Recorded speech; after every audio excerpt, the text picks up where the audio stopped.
ಅವನು ಯಾವನೋ ತರಕಲಾಂಡಿ ಒಬ್ಬ ತಲಮಾಸ್ತಕ ಕಳ್ಳನೊಬ್ಬನ ಪ್ರೊಟೆಕ್ಟ್ ಮಾಡಕ್ಕೆ ಕೂತಂತ ಈ ಧರ್ಮೇಂದ್ರ ಪ್ರಧಾನ್ ಎಂಬ ಬೃಹಸ್ಪತಿ ಅವ್ರು ಆಡ್ತಾ ಇದ್ದಿದ್ದ ಮಾತುಗಳು ಮತ್ತು ದಿಮಾಕು ಮತ್ತು ಕೊಬ್ಬಿನ ಪ್ರದರ್ಶನ ಮಂತ್ರಿದು. What does that minister thinks of himself? ಅವನೇನ್ ಮೇಲಿಂದ ಇಳಿದು ಬಂದ್ಬಿಟ್ಟಿದಾನ ಮಂತ್ರಿ? ಅವ್ನು ಇಲ್ದಿದ್ರೆ ಬಿಜೆಪಿ ಸತ್ತೋಗತ್ತಂತ. Why is Modi was silent on all these days? ಯಾರೋ ಒಂದು ಧರ್ಮೇಂದ್ರ ಪ್ರಧಾನ್ ಅವರೇನಾ ಬಿಜೆಪಿ ಕಟ್ಟಿದ್ದು? ನಾಚಿಕೆ ಆಗಲ್ಲ ಬಿಜೆಪಿ ಅವ್ರಿಗೆ? ಒಬ್ಬನ್ ಪ್ರೊಟೆಕ್ಟ್ ಮಾಡ್ಕೊಳಕ್ಕೆ 22 ಲಕ್ಷ ಮಕ್ಕಳ ಭವಿಷ್ಯದ ಜೊತೆ ಆಟ ಆಡ್ತಾ ಕೂತಿದ್ರಿ ಇಷ್ಟು ದಿನ. 20 ಮಕ್ಕಳು ಜ್ಞಾನ ಬೇಡವಾ ಇವ್ರಿಗೆ? ಹೌದು. ಪ್ರೈಮ್ ಮಿನಿಸ್ಟರ್ ಇವತ್ತು ಮಾತಾಡ್ತಿದ್ದೀರಲ್ಲ, ಅವತ್ತಿಂದ ಬೇಡ್ಕೊಳ್ವಿ ನಾವು ಒಂದು ಸೆಂಟೆನ್ಸ್ ಆಫ್ ಸಮಾಧಾನ ಹೇಳಬೇಕು ಮಕ್ಕಳಿಗೆ, ಹೇಳಿ ಹೇಳಿ ಹೇಳಿ ಅಂತ. ಹೌದು, ಅದು ಬಹಿರಂಗವಾಗಿ ಮಾತಾಡ್ಲಿಲ್ಲ ಅವನಿಗೆ. ಆ ಮಂತ್ರಿಗೆ ದೇಹದಲ್ಲಿ ಮಾಂಸ ಇಲ್ಲ, ಕೊಬ್ಬಿರೋದು ಅವನಿಗೆ. ಆ ಮಂತ್ರಿಗೆ ಏನ್ರಿ ಮಾತಾಡೋದವನು? ದೇಶದ್ರೋಹಿಗಳಂತೆ ಹೋರಾಟ ಮಾಡೋರು. ಇವ್ರ ತಾತನ ಮನೆಯವರು ದೇಶದ್ರೋಹಿಗಳು. ಇವ್ರ ಅಪ್ಪ ಇವನು ಫೈಟ್ ಮಾಡುವಾಗ ದೇಶದ್ರೋಹಿಗಳು ಅಲ್ವಂತ. ಹಾಗಾದ್ರೆ ಯಾರು ಹೇಳ್ತಿದ್ದಾರೆ ಇವ್ರುಗಳು ಬಂದು? ಬಿಜೆಪಿಯವರು ಶುಡ್ ನಾಟ್ ಥಿಂಕ್ ಈ ದೇಶ ಇವ್ರಿಗೆ ಚೀಟುತಾಳುಗಳ ತರ ಬಗ್ಗು ನಿಂತು ಬಿಟ್ಟಿದೆ ಅಂತ ಅನ್ನೋ ಭ್ರಮೆಯಿಂದ ಹೊರಗೆ ಬರಬೇಕು ಇವರು.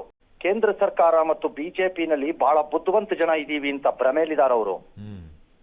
ಅವ್ರು ಏನ್ ಅನ್ಕೊಂಡ್ಬಿಟ್ಟಿದ್ದಾರೆ ಅಂತಂದ್ರೆ, ಈ ಪ್ರಪಂಚದಲ್ಲಿ ಎಲ್ಲೂ ಇಲ್ಲದೆ ಇರೋ ಬುದ್ಧಿವಂತಿಕೆ ನಮ್ಮ ಪಾರ್ಟಿನಲ್ಲಿ ನಮ್ ಕಡೆಯಲ್ಲಿ ಇದೆ ಅಂತ ಅನ್ಕೊಂಡ್ಬಿಟ್ಟಿದ್ದಾರೆ. ಭ್ರಮೆಯಲ್ಲಿದ್ದಾರೆ ಅವ್ರು ಸ್ವಲ್ಪ. ಹಾಗಾಗಿ ಅವ್ರು ಮಾಡ್ಕೊಂಡಿರುವಂತ ಹಣೆ ಬರಹಕ್ಕೆ ಮತ್ತು ಹಲ್ಕಟ್ ಕೆಲಸಕ್ಕೆ ನಾವ್ಯಾಕ್ರಿ ಉತ್ತರ ಕೊಟ್ಕೊಂಡು ಓಡಾಡ್ಬೇಕು? ಅನುಭವಿಸ್ಲಿ ಬಿಡಿ. ಎಕ್ಸಾಕ್ಟ್ಲಿ, ಆರಂಭದಲ್ಲೇ ಚೂಟ್ ಬೇಕಾಗಿದ್ದನ್ನ ಈಗ ಮೈ ಮೇಲೆ ಅನುಭವಿಸ್ಲಿ ಬಿಡಿ. Let them suffer with it. ಪ್ರತಿಯೊಂದು ಬಂದಾಗ್ಲೂ ದಿಮಾಕು, ಪ್ರತಿಯೊಂದು ಬಂದಾಗ್ಲೂ ಒಂದ್ ರೀತಿ ಕೊಬ್ಬಿನ ಪ್ರದರ್ಶನ, ಪ್ರತಿಯೊಂದು ಬಂದಾಗ್ಲೂ ನಿರ್ಲಕ್ಷ್ಯಕ್ಕೆ ಗುರಿ ಮಾಡುವುದು, ಪ್ರತಿಯೊಂದು ಬಂದಾಗ್ಲೂ ಲೇವಡಿ ಮಾಡೋದು, ಪ್ರತಿಯೊಂದು ಬಂದಾಗ್ಲೂ ಅದನ್ನ ನೀನೇನ್ ಕಡ್ದಿದ್ದೆ ಅನ್ನೋ ತರ ಮಾತಾಡ್ಬಿಡೋದು ಎಲ್ಲ ಮಾಡ್ಕೊಂಡು ಈ ಹಂತಕ್ಕೆ ಬಂದಿದ್ದಾರೆ.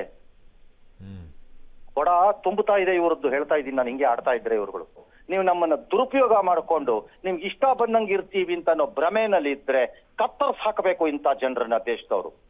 ಏನ್ ಅಂತ ಹಠ ಏನ್ ಸರ್? ಇವಾಗ ಧರ್ಮೇಂದ್ರ ಪ್ರಧಾನ್ ಇಂದ ರಾಜೀನಾಮೆ ತಗೊಂಡ್ಬಿಟ್ರೆ ಸರ್ಕಾರ ಏನು ಉರುಳು ಬಿದ್ದು ಬಿಡಲ್ಲ, ಅದೊಂದು ನಿರ್ಧಾರ ಯಾಕೆ ತಗೋತಾ ಇಲ್ಲ ಇವರು ಅಂತ?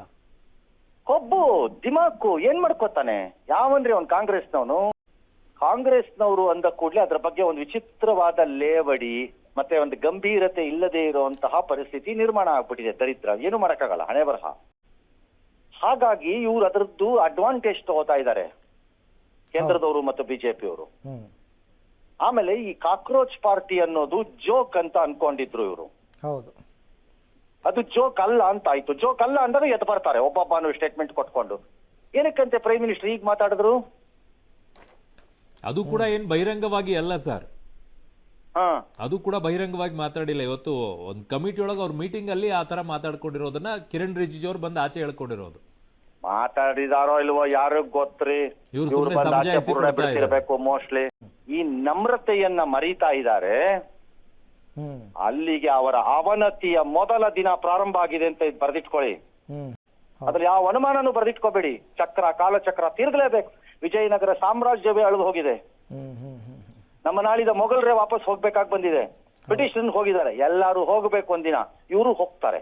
ಬಟ್ ಈ ಪ್ರತಿಭಟನೆಯಲ್ಲಿ ಸರ್ ಭಾರತ್ ಬೇರೆ ತುಕಡೆ ಹೋಗಿ ಅಂತ ಹೇಳ್ಬಿಟ್ಟು ಹೋರಾಟ ಮಾಡಿದಂತವರೆಲ್ಲ ಶಾಮೀಲಾಗಿದ್ರಲ್ಲ, ಅದನ್ನ ಯಾವ ಪರ್ಸ್ಪೆಕ್ಟಿವ್ ಅಲ್ಲಿ ನೋಡ್ಕೊಳ್ಬೇಕು ಸರ್? ಈಗ ನೋಡಿ ಅರವಿಂದ್, ಈಗ ಅಗ್ರಿ, ಅದು ಬೇರೆ ವಿಚಾರ, ಒಪ್ಕೋತೀನಿ ಅವರೆಲ್ಲ ಹೋಗಿದ್ದಾರೆ ಅನ್ನೋ, ನಮಗೂ ಬೇಸರ ಆಗ್ಬೋದೇನೋ. ಆದ್ರೆ ನೀ ಬರಬೇಡ ಅನ್ನೋ ಪರಿಸ್ಥಿತಿನಲ್ಲಿ ಎಲ್ಲಿದಾರ್ರಿ ಆ ಹೋರಾಟಗಾರರು? ಪಾಪ ಸಪೋರ್ಟ್ ಸಿಕ್ಕಿದ್ರೆ ಸಾಕು ಅನ್ನೋಂಗಿದ್ದಾರೆ. ಅವ್ರಿಗೆ ಯಾವ ಸಪೋರ್ಟ್ ಬಂದ್ರು ಸಾಕು ಅನ್ಸೋ ಸ್ಟೇಜಿಗೆ ಬಂದಿಲ್ವೇನ್ರಿ ಅವರು? ಹೌದು, ಕರೆಕ್ಟ್ ಸರ್. ಅವ್ರು ಹೆಂಗ್ರಿ ಪಾಪ ಬೇಡ ಅನ್ನೋ ಇದಾರೆ. ಇವ್ರನ್ನ ಗಂಭೀರವಾಗಿ ತೆಗೆದುಕೊಂಡು ಕೇಂದ್ರ ಸರ್ಕಾರ ಅವ್ರನ್ನ ವಿಶ್ವಾಸಕ್ಕೆ ತಗೊಂಡ್ಕೊಂಡು ಮಾಡಿದ್ರೆ ಅವ್ರು ಹೇಳ್ಬೋದಾಗಿತ್ತು, ನೀವ್ ಯಾರ್ರಿ ಬರಕ್ಕೆ ನಮ್ ಜೊತೆ, ನಾವು ಯಾರು ಹ್ಯಾಂಡ್ಲಿಂಗ್ ಇದ್ವಿ ಗವರ್ಮೆಂಟ್ ಆಫ್ ಇಂಡಿಯಾ, ಸುಮ್ಮನೆ ಕುತ್ಕೊಳ್ರಿ ನಿಮ್ ಪಡೆ ನೀವು ಅಂತ ಹೇಳ್ತಿದ್ರೇನೋ. ಆದ್ರೆ ಇವ್ರು ಅವ್ರನ್ನ ಏನಂತ ಟ್ರೀಟ್ ಮಾಡಿದ್ರು? ಕಸದ ತರ ಟ್ರೀಟ್ ಮಾಡಿದಾರ್ರಿ ಪ್ರೊಟೆಸ್ಟರ್ಸ್ ನ. ಹೌದು. ಬಟ್ ಅವ್ರು ಶಾಮೀಲಾಗಿದ್ದೀಗ ಹಲವು ಅನುಮಾನಗಳಿಗೂ ಎಡೆ ಮಾಡಿ ಕೊಟ್ಬಿಡುತ್ತೆ ಅಲ್ಲ ಸರ್? ನೀವು 1000 ಇಟ್ಕೊಳ್ರಿ, ನಿಮ್ಮ ಅನುಮಾನಗಳಿಗೆ ನಾನೇನ್ರಿ ಮಾಡಕ್ಕಾಗತ್ತ ಅದಕ್ಕೆ? ಅಲ್ಲ, ದೇಶವನ್ನೇ ಹೊಡಿತೀವಿ ಅಂತ ಹೋಗ್ತಾ ಇದ್ದಂತವ್ರನ್ನ ಸೇರಿಸ್ಕೊಂಡಿದ್ದು. ಅಯ್ಯೋ ಹೊಡಿಯೋತೀವಿ ಅಂತ ಹೇಳ್ದವ್ನು ಹೊಡೆಯಕ್ ಆಗಿಲ್ಲ, ಹೊಡಿತಾನೋ ಇಲ್ವೋ ನೋಡ್ಕೊಳ್ಳೋಣ ಅದನ್ನ ಆಮೇಲೆ. ಅದ್ ಬೇರೆ ವಿಚಾರ. ಬಟ್ ನಿಮ್ಮ ಅನುಮಾನಗಳಿಗೆ ನಾನ್ ಯಾಕೆ ಉತ್ತರ ಕೊಟ್ಕೊಂಡು ಕೂತ್ಕೊಳ್ಳಿ? ನಿಮಗ್ 1000 ಅನುಮಾನ ಇರ್ಬೋದು, ನನಗೂ ಇದೆ 1000 ಅನುಮಾನ. ಹಂಗಾರೆ ಬಿಜೆಪಿ ಅಥವಾ ಕೇಂದ್ರ ಸರ್ಕಾರ ಅಥವಾ ಧರ್ಮೇಂದ್ರ ಪ್ರಧಾನನ್ನ ಯಾಕೆ ಪ್ರೊಟೆಕ್ಟ್ ಮಾಡ್ತಿದ್ದಾರೆ ಅನ್ನಕ್ಕೆ ನನಗೂ ಇದೆ 1000 ಅನುಮಾನ. ಅದಕ್ಕೆ ನಾನೇನ್ ಮಾಡ್ಲಿ? ಆದ್ರೆ ಅದನ್ನ ರಾಜಕೀಯವಾಗಿ ನೋಡ್ಕೊಂಡು ನಾವಿದನ್ನ ನಿಭಾಯಿಸ್ತೀವಿ, ನಾವಿದನ್ನ ಹೆಂಗೋ ಮ್ಯಾನೇಜ್ ಮಾಡ್ತೀವಿ, ನಮ್ಗೆ ಗೊತ್ತಿದೆ ಯಾರದ್ದು ಏನ್ ಪಿತೂರಿ ಇದ್ರಲ್ಲಿ, ನಮ್ಗೆ ಗೊತ್ತಿದೆ ಯಾರನ್ನ ಎಲ್ಲಿ ಕತ್ತರಿಸಬೇಕು ಅಂತ, ನಮ್ಗೆ ಗೊತ್ತಿದೆ ಯಾರನ್ನೆಲ್ಲಿ ಕಿರುಕುಳ ಕೊಡಬೇಕು ಅಂತ ಅನ್ನೋಂತಹ ಧಾರ್ಷ್ಟ್ಯ ಮತ್ತು ದಿಮಾಕು ಕೊಪ್ಪಿನಲ್ಲಿ ಮುನ್ನಡೆದ್ರೆ ನಡೀಲಿ ಬಿಡಿ, ಅದು ನೋಡೇ ಬಿಡೋಣ ಅದೆಷ್ಟು ದಿನ ನಡೆಸ್ತಾರೆ ಅಂತ. ಈ MTV ಸಿಟಿ ಯುಗದಲ್ಲಿ ಖುಷಿಯಾಗಿರ್ಬೇಕು.